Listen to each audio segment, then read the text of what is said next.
save it. Document type is HTML, then HTML, then we need to use the header section. Okay, then I'm going to use the body section. So who is going to tell where I need to put this CSS file? So shall I put it in the body section or in the header section? Which one is the recommended place for this and why it was recommended? Can anybody explain that?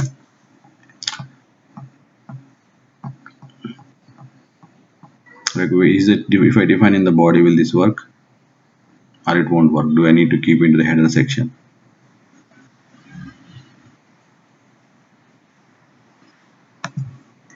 Are you guys there? Yes. Right, tell me sir, where I have to define, is the defined body is good or shall I define into the header section? Which one is the recommended? This head only. Okay, why can't in the body?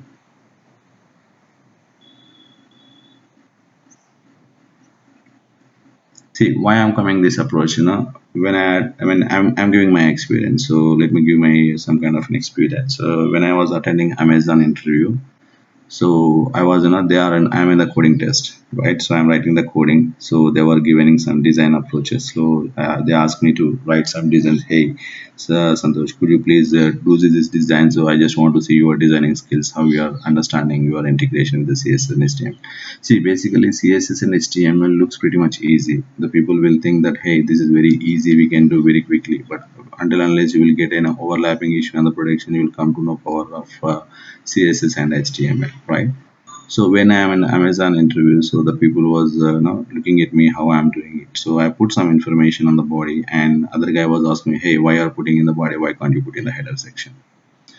Then I know that what is the difference between the header and the body. If you know, when you're loading this HTML in the border section, right? So you should know that when the body get executes and when the header section is it executes. So, for example, if you are using the body section, if you define the CSS within the body, if you are loading the CSS within the body, then it will be definitely might be a scope of losing the integration of these two things. Like, I have the CSS which is coming from the network. Like, this has to bring this CSS into the network, right? When body gets loaded, it won't go with the sequential process. Like, everything will get directly loaded into your HTML, right? When it get loaded into the HTML, now it won't wait for whether this href was giving the response or not, because it's know that href was there, that get it loaded into that, and meanwhile the other CSS other component will get loads. Now at the time, if this not get the response, then automatically the HTML will never load the CSS into the any of the element, and you never see any styles to be appear on the HTML, right? Because this was take 1 second and other element was there would didn't take 1 second, then which one comes? Then obviously the component will come first, then this style will never be applied. So once the HTML got loaded, it never get changed into that, right? Because it's a simple static representation of, like, that's what the HTML nature, it's simple static representation. Once it get represented, it never get update, it will be same like that. So even though number of time you refresh, if it is latency was there on the network, then definitely this will take longer time. The component get loads, it will never apply the CSS, but at the time of loading the component, the CSS was not having that information, then it never apply the CSS, your component never read the CSS, right? So because the header and the body will always take the second option, the header will take the first option. When you load the HTML, that's where it was segregated in the two sections, right? Why we need the header? Because the required information of the body has to be loaded before the body gets loads. Now until unless header did not completed, body never initiated by the browser, right? So that's why you should keep all the your third-party integrated component should be keep on the header. So header has to be confirmed that, hey, I'm done, then the body has to be initialized. Now if you mention these things, then definitely the performance related questions will comes to you, right? So hey, if you define the header section, I have a 10 different kind of a third-party tools. So if it is get loads onto your HTML, so then definitely if assume that each of a third party of JavaScript or CSS will take one second. Now how much time it requires? It 10 seconds it's required to be loaded on the body, right? It means to initiate the body it required 10 seconds. Now 10 seconds user never ever look at the browser, like he never see the browser for 10 seconds if nothing was happen on the browser side, right? So that is a major issue with the jQuery JavaScript based applications, right? So that's why people was migrated to the new approach. No, this is not going to be worked out. So this HTML, because you might have end up with the thousands of HTML, and you might end up adding the a number of dependency for the each HTML. Then you can think of your performance of your web application, how badly it will respond to the users, right? So that's why they are radar out of this kind of an approach. They come approach with the Angular or React.js, right? So that is another important point that you need to remember, that why these guys was migrated when everything goes well, why these things came up in the picture when there is a proper definition on the HTML, why they move to the single page HTML. They are using only one HTML. Why can't with the other HTML other JSP pages, right? The due to the performance, the lack of the user responsiveness, due to the loading of the information on the header section with the third-party integration, that's where it get impacting the performance. Then the people will start off to read out of this kind of things. Then they come approach with the your npm and the node server execution process. That I will come back later, okay? But I'm just giving a heads up that when the people definitely ask these questions to understand your UI analyzing capabilities, that how much good you are on the UIs to understand.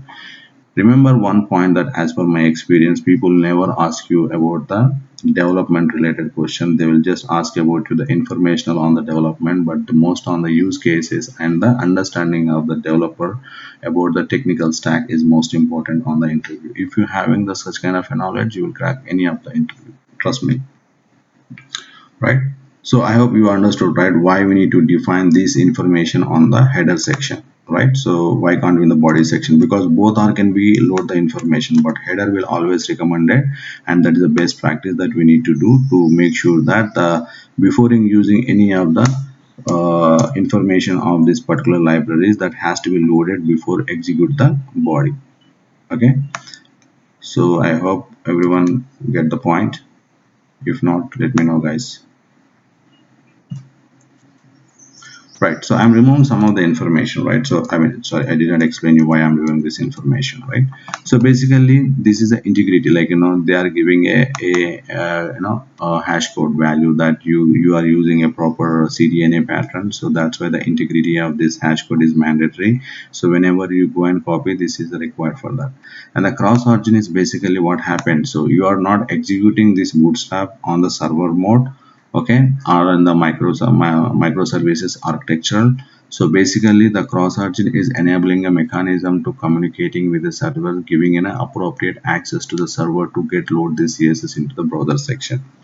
Now again, I'm not sure at this right point or not, but yeah, if anybody having already knowledge on the server programming, this they can add understand very easily.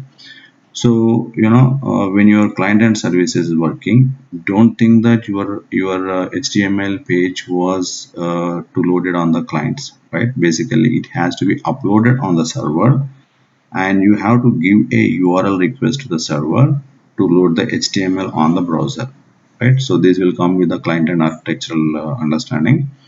So at the time when you are loading from browser and server to the client, your HTML get loaded on the client. So client machine in somewhere else, like my production server is running on some California, and my client was sitting in Texas, or my client is sitting in New Delhi in India.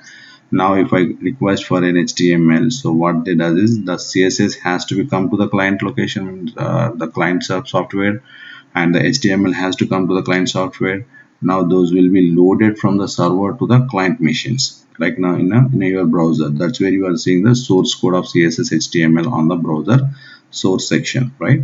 Now at the time loading, now you are going to sending a request from the client to the service, because once the client gets loaded, you will perform some action on the client machine. when we perform some action on the client machine, the request has to go back to the server, right? Now in the microservice architecture, RESTful service based architectures, right? So people has to be perform every request as an authentication process. Every request has to go through the authentication process. If it is not going